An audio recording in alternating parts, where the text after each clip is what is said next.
Let's get some analysis on this. Azeem Ibrahim, the director at Newlines Institute for Strategy and Policy in Washington, D.C., joins me now. Azeem, good to have you on the show. I want to talk to you about this Asean meeting. Obviously, the first to discuss the ongoing crisis in the country. Do you think, sort of looking down the road,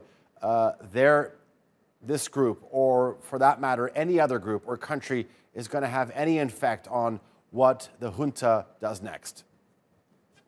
It's very interesting because the way that ASEAN has approached this is very different from other international organizations. We've seen that the United States, the European Union, the UK, and many other countries condemned the coup outright, whereas ASEAN took a much softer kind of tone. Being led by Indonesia, the only thing they've asked for is for Aung San Suu Kyi to be released from prison and for the military to hold itself to its word that they will have elections later this year, which will be free and fair.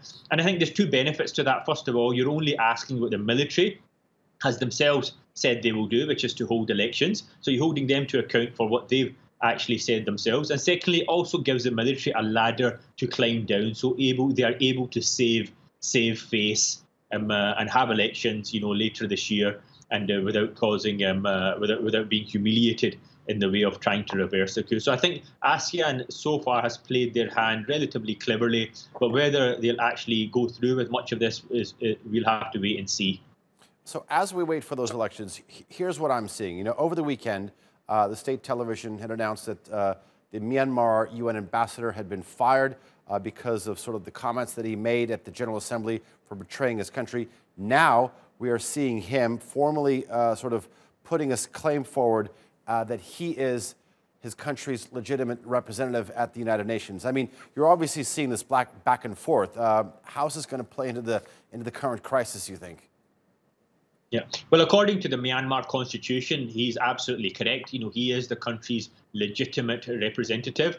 What the coup was, by every definition, illegal against the constitution of Myanmar. So international bodies are under no obligation whatsoever to actually recognize the military regime. So the ambassador to the UN is still technically the ambassador. But I think the military seems to have completely miscalculated this entire situation. The protest and the uprising has been a lot stronger, I think, than they had ever anticipated, and now it seems to be escalating. So I'm not sure how the military will actually get out of this. I think this has now become much more complicated than they had anticipated, especially now that the foreign diplomats are even speaking out against the military regime. Azeem, you say that the military has grossly miscalculated the situation. I want to remind you that you wrote an op-ed several weeks back, and I want to ask you, based on that, you wrote that you questioned how democracy and its institutions was so easily crushed in Myanmar. Elaborate on that. Yeah. Well, this was a relatively straightforward process for the military to actually take over the country and crush democracy, simply because, in the time that we did have a democratic government, it was really just a facade of democracy. It wasn't real democracy in any shape or form. That entirety was invested in one person, the entirety of the democratic process, and that was Aung San Suu Kyi. She did not allow any deputies, she did not allow any institutions to form. It was simply just her. She concentrated power very strongly just within herself.